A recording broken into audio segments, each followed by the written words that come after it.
Come in, damn it. You're sure a punctual bastard.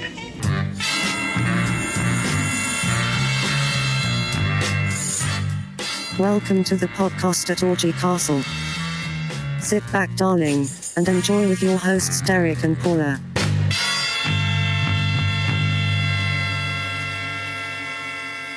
Welcome, fellow deviants, here to another podcast at Orgy Castle. And boy, oh boy, we have something to bring you tonight. Do we ever? First foray into Jess Franco here on the podcast. And this was one, Paula, I had never even heard of before. No, me neither. And Franco is so spotty. You know, so it's very spotty. You don't know what you're going to get when you go into his catalog. Never know what you're going to get when you get with Franco. And so I had no idea, but God damn. Of all the things I've seen of Jess Franco in the past, and most of it is kind of that dreamy kind of horror sleaze, that, you know, Vampiros Lesbos. I love that one. But never, ever. And I should have figured as much, that there would be a movie like this in his catalog, seeing how he has like 250 movies that he's made or something ridiculous like that. Did I figure we were going to be watching an 80s Neo-Noir movie? Yeah, like I was thinking that was right around the time that Neo-Noir kind of became a thing. Like Body Heat came out, and like Blood Simple and Body Double, and kind of like all these Neo-Noirs around the early 80s. And so, yeah, because it kind of had flashes of Body Double in it. Right. No, I'm in Body Heat as far as, you know, killing the husband and all that kind of shit, getting the dupe and to kill the husband. But that's a pretty like noir trope. But it was great. Lena Romay fucking rocked this. Oh my God. Like my first foray into Lena Romay land was Female Vampire, where she just walks around naked in the cape and the boots and like sucks guys off because she survives off of cum. Yes, that's right. Yeah. in the triple X version. Or yeah. What's the two versions? There's Female Vampire and isn't it under another title, or is it just a different cut? The bare-chested Baroness, I believe. Because one, she's an actual vampire, and then the other one, she's a cum vampire. That's the one that I've seen. I've seen the cum vampire one. It was like on Netflix last year or something. When we cum vampire version was on Netflix. When you know we were about to start the challenge, and I remember I hollered at you and was like, "Oh my God, they just dumped a bunch of Franco on Netflix," and I just kind of went on a Franco binge, and that one was on there. That was on Netflix. Are you sure you mean Amazon, right? Amazon. It must have been Amazon, because I can't imagine the cum vampire movie being on Netflix. I didn't have Netflix. I had Amazon Prime. Okay. I haven't had Netflix in a while. Okay. You just got me all hot and bothered. Like I gotta go resubscribe to Netflix all of a sudden. No, Amazon has a lot of really good trash. They do. They're like all the good shit that Netflix had, like good bad shit that Netflix had, and then they started making their own original programming more, shifted over to Prime. Like I've been watching these Wu-Tang, Shaw Brothers, paranormal chopsocky fucking movies like crazy, and they're amazing, like The Seventh Curse and the ones where the zombies have to bounce all over the place. There was some of those. I saw a Godfrey Ho one, but no, like The Bride with the White Hair and The Bride with the White Hair too, like the paranormal witchy ones. Those are so much fun. So yeah, Amazon's got some prime trash, and I remember seeing Female Vampire on there because they have a lot of really dark, dirty movies on Amazon. Well, that's good. Listeners of the podcast at Orgy Castle, take note. Go get an Amazon Prime. We are not endorsed by Amazon Prime, although I wouldn't mind a free subscription to Prime. I wouldn't. Wouldn't complain about it. I hope the lead head honcho there, the gazillionaire at Amazon Prime, is listening to the podcast at Orgy Castle right now. Jeff Bezos loves our podcast. Yes. So anyways, continue. But yeah, so that was my first exposure to Lena Romay. And then I've got fascinated by hers and Jess Franco's story and how he met her when she was like 18. He was like 42 or something. But they like became kindred spirits. And it was just like they had this partnership where they're like, okay, I'm the voyeur, you're the exhibitionist. Why don't we dream up scenarios where you can go fuck people and I'll film it? And she was like, fuck yeah. And that's what they did for like 40 years. I mean, that's just cool as far as I'm concerned. So, you know, no, they definitely had an interesting partnership, but this one was good because her character was meaty. It was a meaty role for her to get into and play, and she was bad. Of all the movies I've seen of Franco's, and the movie obviously we're talking about tonight is Black Boots, Whip of Leather, made in 1983, is probably the most plot-driven Franco movie I've ever seen. Mm-hmm. I agree. Absolutely agree. It is so straightforward. It is not the typical weird Franco that I'm used to. Franco and Jean Rollin, in a lot of ways, always kind of intermingled in my brain, because I was used to like A Virgin Among the Living Dead, and stuff like that. That kind of Franco. Yeah, which I always think is Roland. Same with Vampiros Lesbos, and then I have to remind myself that it's Franco because they're so artsy and floaty and have that kind of Roland feel. And then you see some of Franco's other work, like Exorcismos and some of the stuff he did in the early 80s, that when they open on some big like crazy S&M scene, and then it always pulls back and you see that there's an audience and they're in a club. And they did that in this one. They just didn't start it with that, because that was kind of a trope that he did over and over in a lot of his films, having the S&M deal, and you know, his voyeurism was always present in all of his films. But this one definitely veered from the, I don't want to say traditional Franco, but the typical Franco. Big time. Well, I would say that because it was far more a straight-laced kind of movie with not hardcore sex. We couldn't figure out whether or not this actually had penetrative sex in it, because there was a scene where Lina Romay is fucking our lead, Al Pereira, aka the Tingler. The Tingler, this guy, of course, we have another sentient mustache on display in this movie, and they're fucking, and there's a straight up the asshole shot where you see balls and ass and everything. But I don't think they were fucking. I think this is an X-rated movie that's like a softcore movie. There's no penetrative sex in this, but it gets pretty fucking close. Yeah, and Lina Romay is just really good at giving off the impression that she's being fucked really fucking hard. So that or having a knife twisted in her guts. I mean, how she sounds, it's either or. She's either having the greatest sex or somebody's gutting her at the same time. She also has to fool everybody that she's with into thinking that they're having the greatest sex that she's ever had, because that's her purpose. So, you know, she's turning on the sound effects for sure. So the movie, folks, tonight is the story of Al Pereira, who is this private dick who has been hired by Lina Romay, playing Candy. And she is, of course, this wife that is entangled in nefarious things and needs Al Pereira to help her out to kill her husband so she can get all the money and she could live her happy life. Little does Al know, though, she's fucking every last person on earth, and they're out to kill her, and Al gets in the middle. But that puss is so good that Al is willing to kill everybody for it. Yep, kill everybody and run off to France with Lena with all the money. But does he? This is a typical noir where there's twists, there's turns. Yeah. Our lead protagonist is in one bad situation after another bad situation. And if you've seen any 40s and 50s noir, you know exactly where this movie's going to go. So it doesn't really hold too many surprises. But seeing this from the lens of like somebody that's watching an 80s movie, it was really off-putting to me, because I was not, one, is a Jess Franco movie, and I wasn't used to this, as I said before.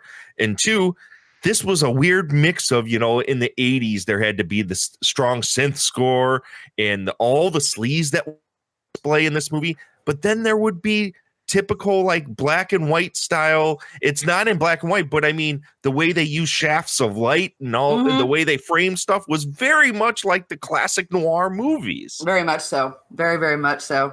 It was the colors actually were more like 1970s. It didn't even it was filmed in the 1980s, but the sets were more 1970s with the golden and all that.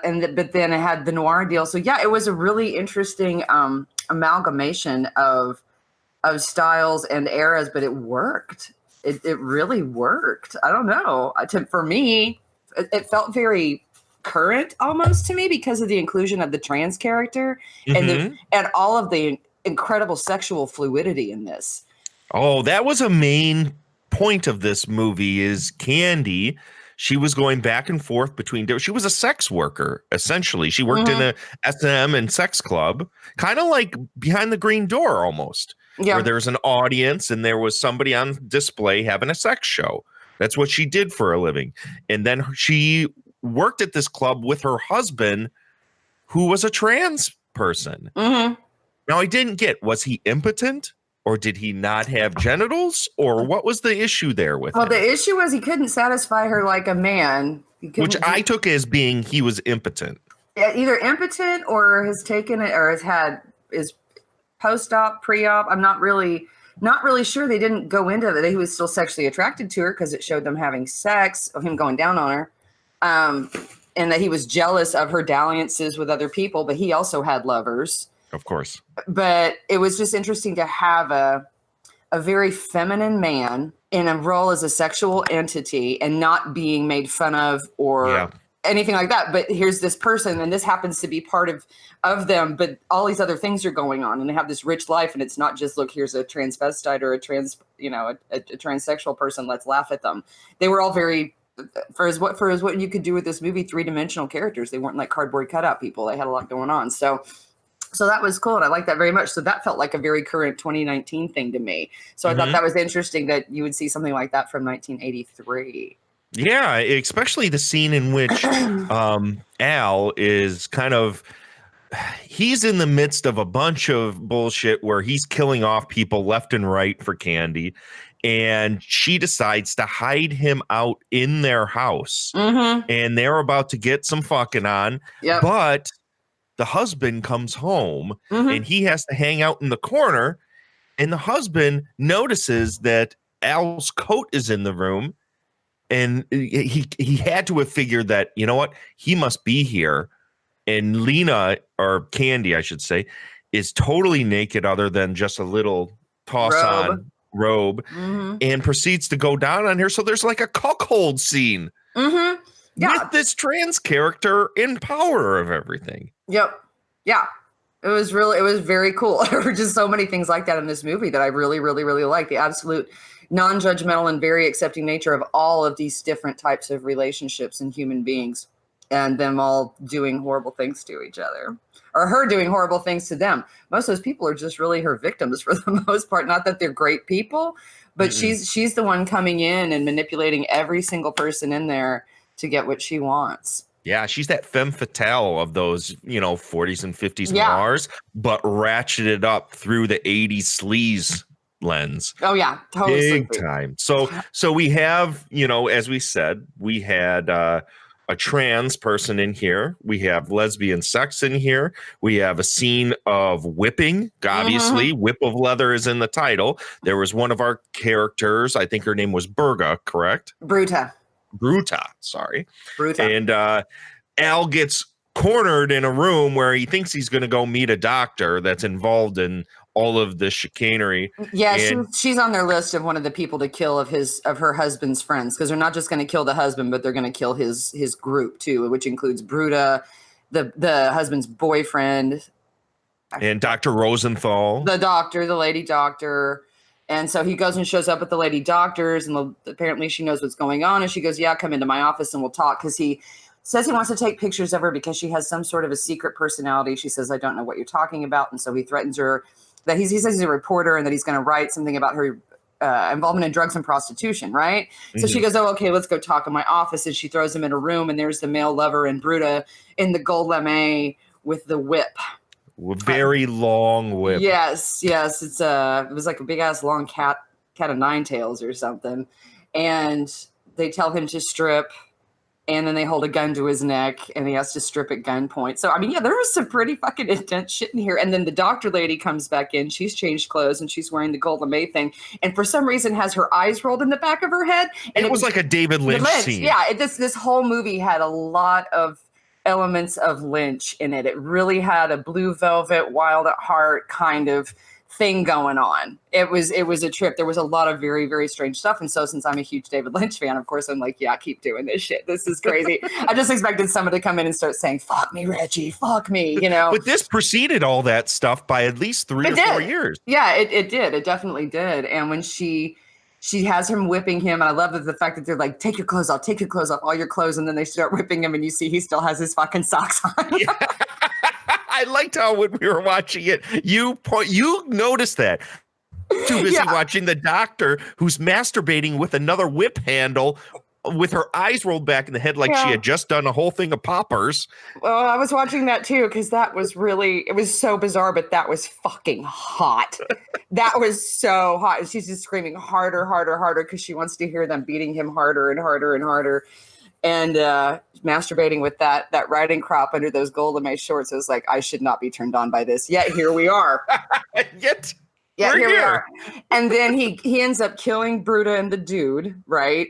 And then keeps smacking the whip, making it and going, and smacking the whip and going on. So she, with her eyes rolled in the back of her head, a la David Lynch style, doesn't notice what's going on. And then he comes in and shoots her as she's rubbing one out. Oh my gosh, just like point blank right in the face. Yeah, right in the face, just bam, just shoots her. There was some really interesting, the violence in this was just fucking cold-blooded and point blank. It was really frank. It didn't extend. There was nothing really to glorify about the violence. It was just, it happened and it was done. Kind of like some of the sex in this movie. Now, Al and Candy, their relationship, there was a lot of power dynamic between the two of them. Because once it started, she was trying to hire him to get her bag out of some car. Yeah, out of the junkyard. Out of a junkyard. And he gets back after he's, accosted by a couple guys at gunpoint. He shoots them down in cold blood, comes back to this place.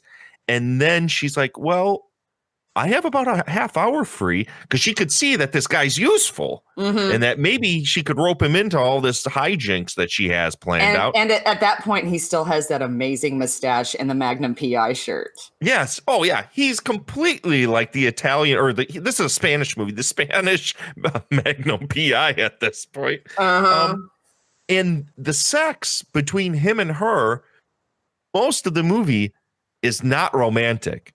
No, not at all. It's very urgent. It's very, very urgent and going to happen now. And she's basically like, take me and dominate me. And he's like, I'm just going to fuck you. But like we said, he had that mustache at the beginning. So the mustache is the foreplay. The mustache, he's sending out that mustache would just telegraph, hormones to the surrounding area, like by a square mile, like every set of genitals. All of a sudden, everybody would just get really horny because the tingler. And then he cut off the tingler. And became this and he looked so different whenever he went in the bathroom, because now he's wanted for the murders of the two guys. And he's like, what the fuck have you gotten me into? And he's wanted for the murders of the two dudes at the junkyard. And so he goes in the bathroom and cuts off the tingler and cuts his hair and puts on a suit. And he looked like a completely different dude. He really And he was kind of a bitch after that point for the rest of the movie. Yeah. It's like he was a man of power when he had that mustache. And after that point. Yeah.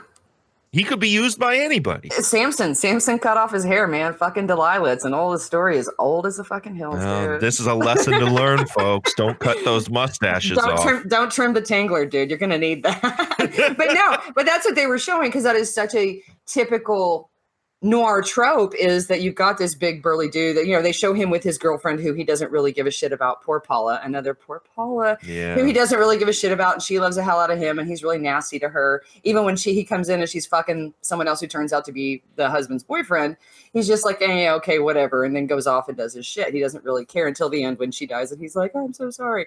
But no, that's the trope, is the big rough, like you got Fred McMurray and, Double Indemnity, or you've got William Hurt in Body Heat.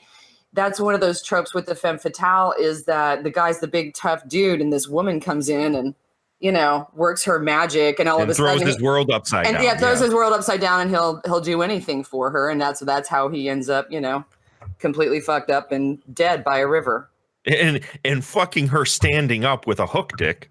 Oh my God, he must be. I'm thinking it was the bark that was making her scream on the tree. So, folks, what we're talking about is Candy and Al have these rendezvous out by this pond in the middle of nowhere on this walking trail. It's their little rendezvous where nobody can find them, and she can howl at the moon or whatever. And they proceed to have sex twice in this movie on this tree, standing up, and her legs aren't spread. So we figured he had to have a dick that was just like a weird banana shape that went upwards. But every time they showed him with his pants off, he had more like a peanut. So I didn't quite know how that sex worked at all. There were so many pubes I couldn't see. I was like, okay, I know there's dong in there. There was a peanut hanging out of those pubes. Well, you could have like a 4-foot long dick and it would look like a peanut coming out of those pubes. That was a lot.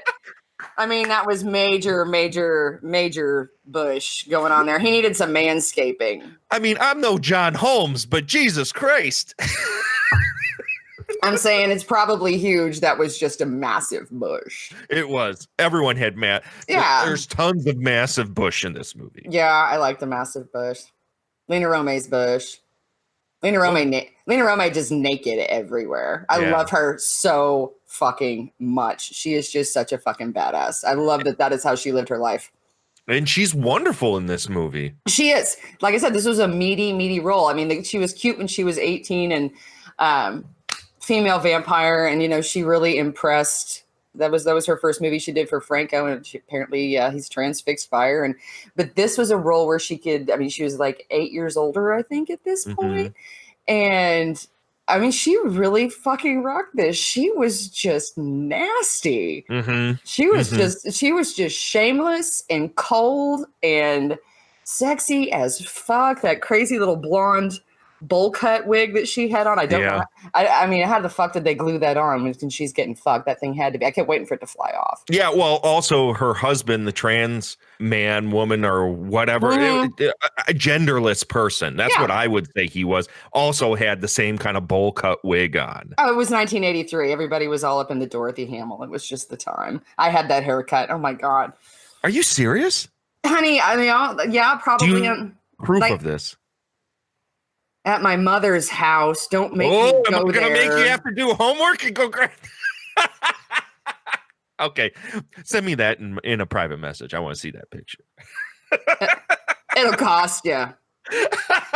I don't know if I want to pay that price. Pound of flesh. So, anyways, lots of wigs in this movie. Lots of fun. Probably the most intense scene of the movie is there's a lesbian double cross later in the movie that Lena Romay stabs this woman to death, which I was expecting, you know, some foul play to happen because she's just screwing over everybody in this movie. Oh yeah. We find out that she'd been having an affair with Bruta, the woman with the whip who'd whipped Magnum PI guy. And we find out that they'd had an affair. I love the scene. She goes to Bruta's door. Bruta doesn't want to let her in. Bruta starts to close the door and she sticks her foot in and she's got that great, just that great shot of the leg and that gold sandal that wraps around that. I mean, there must have been foot fetishists who just shot their wad at that point because that really lingered on the foot. It was a beautiful shot. And then Bruta lets her in and we find out that she and Bruta had been having an affair and that her husband had gotten jealous. But now they're all going to die and she and Bruta are going to run off to France with all the money. And so and this is at the same time that Al is going off to go kill her husband. And so she kind of tells her that, but makes her think that they're in on it together. They start fucking, they fuck like crazy. And she's in the middle of doing all this stuff to Bruta, reaches back into her purse and just stabs the shit out of her while they're fucking. Hardcore, brutal. There's blood all over the place. The bloodiest scene of the entire movie of, you know, a director that has a lot of really bloody movies. And that was like, what, an hour and 15 minutes almost into the movie. So this is this movie leans way more to the sex than it does the typical Franco kind of like horror tropes that he would use. Yeah, and definitely, like we were talking about earlier, plot. There's story in this. There's a lot of times in this where there's no sex going on and there's no violence going on, but the story's pulling you through, and they did a really, really good job. I was really interested the entire time we were watching this, and I loved how they did the sex scenes. They seem fitting in the film. I mean, yeah, they were having this, like, talking about the power dynamic between her and Al and how she just kind of let him fuck her the way that she did, but it was all very fitting and in character and in tone for the movie. The movie's tone stayed consistent the whole time. It kept bleeding and building and twisting and turning, and the climax I felt was satisfactory, especially because it was a climactic climax. But I'm gonna put a rim shot there. I wonder if this movie has a XXX cut.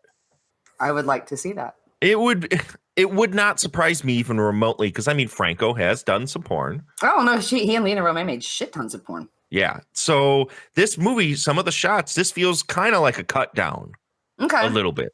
So I'm wondering, and maybe I'll have to do some research, or maybe listeners, if you know of a triple X cut of Black Boots Whip of Leather, I'd be interested to see what the difference is if there is an actual cut of that. It's for science, so we can determine whether or not the sex was simulated. So it's for science. I want to say that knowing Franco, it probably wasn't simulated. Probably not. Yeah, probably not. But this cut was the R-rated cut, or I don't know. I don't even see a cut. We watched through a mutual friend a VHS rip of this, complete with tracking and VCR. Oh yeah, tracking scan line problems. It definitely added to the ambiance and the very much of the feeling of the we're back watching a movie late at night that we're not supposed to be watching while our parents are asleep. Shh. Yep, we went to the back room of a video store and brought this up to the counter and said, "Can I rent this?" Having to run up and adjust the volume on the TV when Lena Romay gets too loud, which she does. Every time somebody touches her.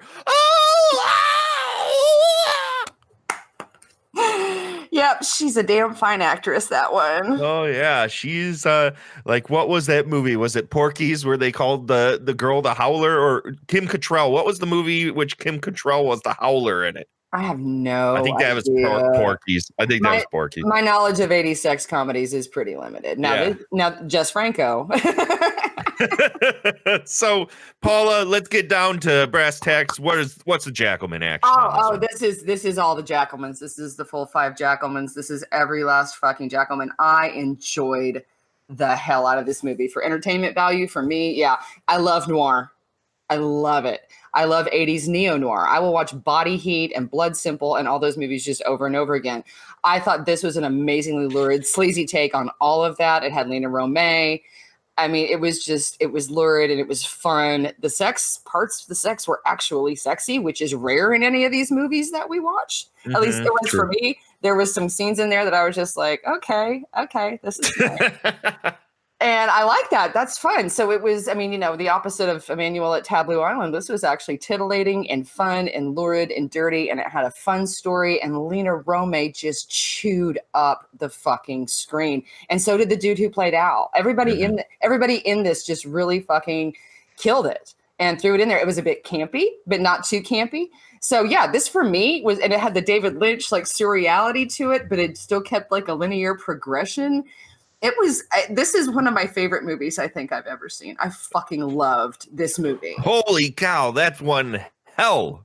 Now, for lurid sleaze, this is top-notch lurid sleaze. Don't go into it expecting there to be like banging all the time. But I mean, Lena Romay's naked a lot, or she's wearing things that, basically hint at the fact that she's really not wearing very much. And it was fun. And it was, like I said, it was really fun for me to see Lena Romay, whom I love so much for so many different reasons, get into a Kathleen Turner fucking role like this, and a Linda Fiorentino in The Last Seduction role, which is one of my favorite movies ever. Double Indemnity, Barbara Stanwyck. Is she that League of actress? No. But she fucking rocked this movie, and she for really B grade films. She was cold and hot at the same time. I mean, she really pulled it off. The story was fun. I loved it. I thought it was so much fun. So every last fucking Jackalman you can scrounge up.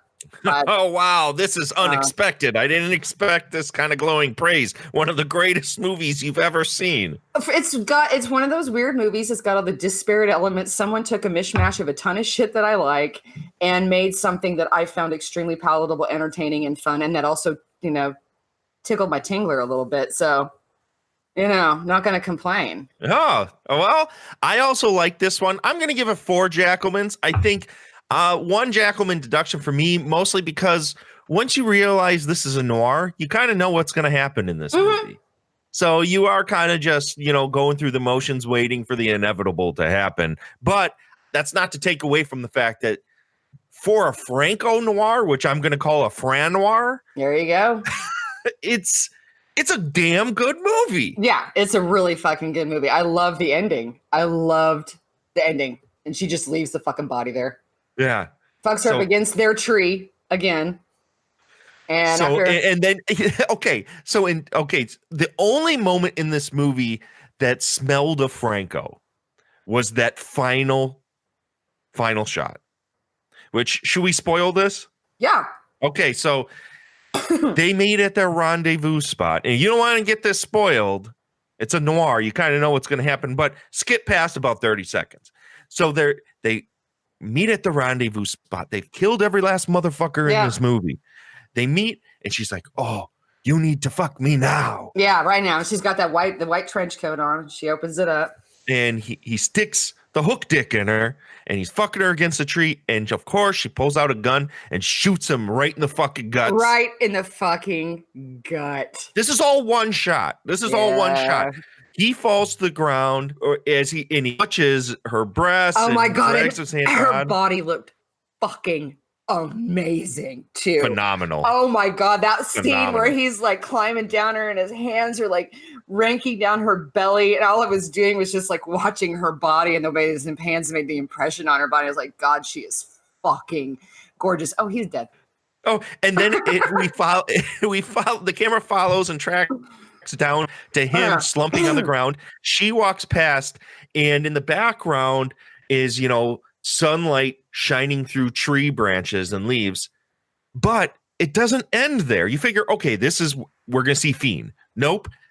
It awkwardly then shifts over to the skyline and then down to some stick hanging out of the water. And then we get a Fiend. Yeah. It's like, what in particular about that stick did he feel was the best place to end this movie? It's Jess Franco. When it ended on that shot of yeah. I don't know. Damn fine movie though. So, anyways, big recommendation here on the podcast. Orgy Castle for Black Boots, Whip of Leather. We're going to take a quick break. We're going to listen to Miss Angelique Bone bring us some more smut. Bookie smut. So here's another episode of Book Club at Orgy Castle.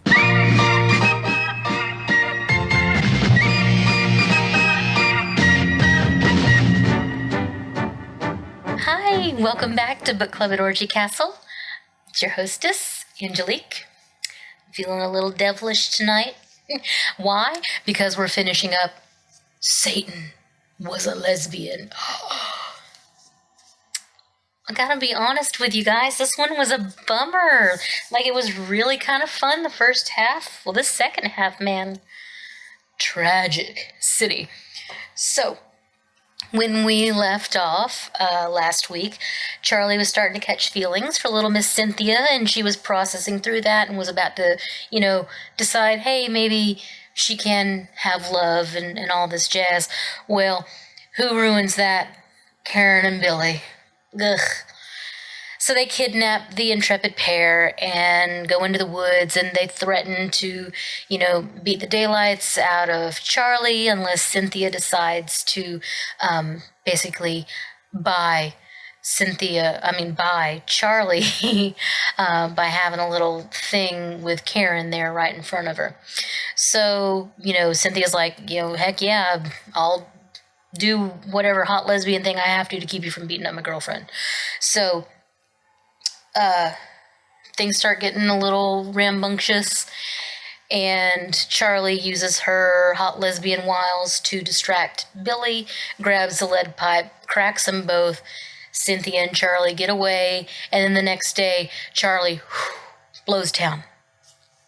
She ends up in L.A., in Hollywood, and she's working at another drive-in restaurant. And one of the counter girls has a bad date with a male bartender. At this point, Charlie has actually had a few trysts with men. There's this weird little section where she's like, oh, yeah, I can, dudes aren't that bad. Whatever. There's no, scene with them or anything. The scenes of any kind of sex are kept strictly homosexual or lesbian. Wow. I'm going to offend everybody today. Anyway, the girl, is crying and she's hurt and scared and everything. Well, Charlie decides to take matters into her own hands, dresses like a beatnik with no bra, and goes to the bar and gets the bartender going, gets alone with him at the end of the night, stabs him in the neck with an ice pick and kills him. So now she's a murderess and she's wild and nothing is doing anything to kind of quell her inner fire. So she hooks up with another customer, and the desire within her is so strong that all of a sudden she turns into a dominatrix and makes this poor unnamed girl walk around on a leash and a chain and give her doggy kisses in her bathing suit area, if you know what I mean, and I think you do. So then she feels a little conflicted about that, and then who shows up at the drive-in but Cynthia? But Cynthia looks rough, she's thin, she obviously hasn't been sleeping, and just like the night they first met, they go park somewhere. Things start to get a little heated, but Cynthia comes out with she's killed Karen and Billy. So she too is a murderess. What? And she recounts this whole story, how Karen and Billy said that they had Charlie because they approached Cynthia and she's like, I don't know where she is. And they're like, well, yeah, duh, because we have her. Get her up to the cabin, engage in more hot lesbian feather tickle torture. I mean, really? Talk to me, ticklers. I don't know how that works. I hate to be tickled, so the idea of that turning somebody on is just kind of like, it's not my kink, I guess. I mean, I don't understand people who sit on balloons either, but, I mean, far be it from me to judge. Okay? Anyway, they keep her for a day or two, and Cynthia finally gets back home. Her parents were worried sick. By the way, she's a rich heiress who lives with her parents. Didn't find this out, until now, but whatever.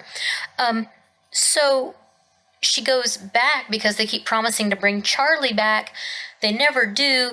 They start having another, tickle torture thing, and they're making Cynthia tickle Karen. Then you hear Billy say, hey, mister, what are you gandering at? And it's her dad. Cynthia's dad followed her to the cabin. Cynthia flips out, grabs a carving knife, stabs Billy through the neck, stabs Karen in the back. Her dad runs away. So Cynthia runs back home, grabs some clothes, and gets out of Dodge. Well, coincidentally, she goes to San Fran, and they happen to do a newspaper story on the drive-in that Billy's working for, and not Billy, good Lord. See, there's so many names that Charlie is working for. And that's where they end up. And so Cynthia's given this confession, and Charlie confesses to her what she did to the bartender, because nobody knows, everybody thinks it's a mob hip. And all of a sudden, Cynthia starts flipping out because she can't go back to jail and this and that. And they're hearing sirens. Well, an ambulance has been dispatched to the street that they're parked on. Well, she makes Charlie take off, bat out of hell, and not realizing it's an ambulance, they're freaking out. They're going 90 miles an hour through some residential section in LA, and they hit a retaining wall and die. So they did like an accidental Thelma and Louise. Like I said, bummer town. Ugh. And I guess you're wondering too, where does Satan come in all this? There was no mention of Satan. There was no wicked witchery. There was no wild women casting spells. It was just, a messed up broad sewing her oats or whatever, hot lesbian Tickletown for old Charlie. So, I recommend it. Read it. It's actually a really good example of lesbian erotica, especially around the 60s, because it wasn't too hip to be a lesbian or to be gay around that time. And note our author, Fred Healy. This is a pseudonym. The real author's name is Monica Robbins. And she has written a couple of other books. One is called Black Heat. which looks a little, scintillating. Hopefully it will be a little easier to read, a little easier to understand. This book is riddled with typos and sentences that seem to just kind of not fit where they are, if that makes any sense. But we're going to be diving into, some more lesbian erotica from this time, because it's actually kind of fun. I look forward to it, and I look forward to taking you along this journey with me. So, until next time, bye!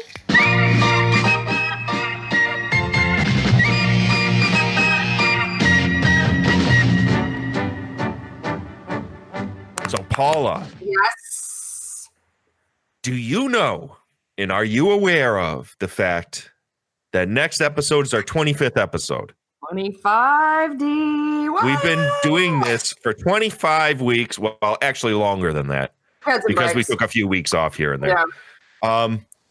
Folks, we're going to do something a little special. We're going to go way back to where it all began. This is where podcast at Orgy Castle came from. A little English smut movie called The Terror at Orgy Castle. Or AKA Terrible Orgy at Castle. Yeah. This is a fucking fun one. Yeah. It's stupid as shit. And we're going to revisit it because I think it's necessary for us to, it's the namesake of our podcast. Mm-hmm. The image on our podcast of, the goat head with the crown. That's from Terror at Orgy Castle. So next week, folks, prepare yourselves. 25th episode, we're going to be dealing with Terror at Orgy Castle. What do you think of? We've done 24 of these. We're going to be doing 25. What do you think of this, Paula? Did you expect us to go this long? I don't know. I'm really, really, really, really, really excited about it. I love doing this fucking podcast with you. So I had no idea. You know me. I just kind of go with what happens. But yeah, I mean, I love it. I love that we are gotten to 25 and that our list is up to. I mean, we've got a list up into the 40s and we keep coming up with other shit we want to watch. So no, this is fun. This is so much fun. I'm excited. What about you? Well, if you haven't noticed, and I'm speaking, I'm not only speaking to you, but to everyone, I kind of like podcasting. I have a few of them. And this, I like compartmentalizing these podcasts. And as a listener of podcasts, I like listening to shows that have a very laser focus. I know what I'm going to get. Having said that, my podcast Astro Radio Z is now just this eclectic mess of all sorts of stuff. But that's its charm. Yeah. But this show, I love the fact that this is what we do. This is all we're going to talk about. And smut. And I've had multiple people tell me that they love that about this show. Oh, good. I'm glad. So, yeah, of course. I'm extremely happy about it. I love having this resource of, even though you and I are by no means historians of any of this stuff. If you want that bullshit, go to the Rialto Report. Just lovers of smut. We just are people that like watching really trashy movies. So I'm glad anybody's out there kind of joining us and listening to this. And hopefully we'll be doing this. I mean, barring some catastrophic event that happens, seeing how there's tornadoes all over the nation lately. Oh, yeah. We have, I think, upwards of 45 episodes right now planned. Hell yeah. So we are under contract now. some the wink contract to do all those, at least up until episode 50. Yeah. And then what is that? Are we finally going to do Satanical Pandemonium at episode 50? Yes, number 50, Satanical Pandemonium. That's been the plan all along. Okay, so, well, you guys will have to just stick around 50 more weeks. It's going to be good. It's going to be so good. Not 50 more weeks. I can't even add. 26. Yeah. Oh, just send me back. Send me back to school. That's a beautiful thing about being human. And I have a lot of qualms with humanity. I do. But there is an endless supply of smut because we are smutty motherfuckers, whether we like it or not. And that's what I love about watching smut, is how much it just reveals about us as human beings and what the what is oppressive or what is being subverted. Because a lot of the stuff that we watch is very subversive, but at a lot of the same time, it's also very reflective. Like a lot of the rapey shit and the misogyny and things that we see. And so it's just, I mean, people are like, yeah, it's dirty. It's fun. It's like, yeah, but for me, who's half Vulcan, it's also a fascinating sociological study. And then occasionally you get your tingle too. So, you know, with Lena Romay, I don't know, she can tinkle my tingler anytime. Satan is the name she goes by.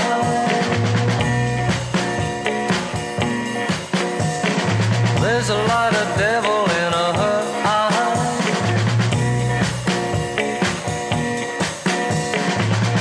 Kiss a fire that burns you well. She breaks your heart and it hurts like words can't tell.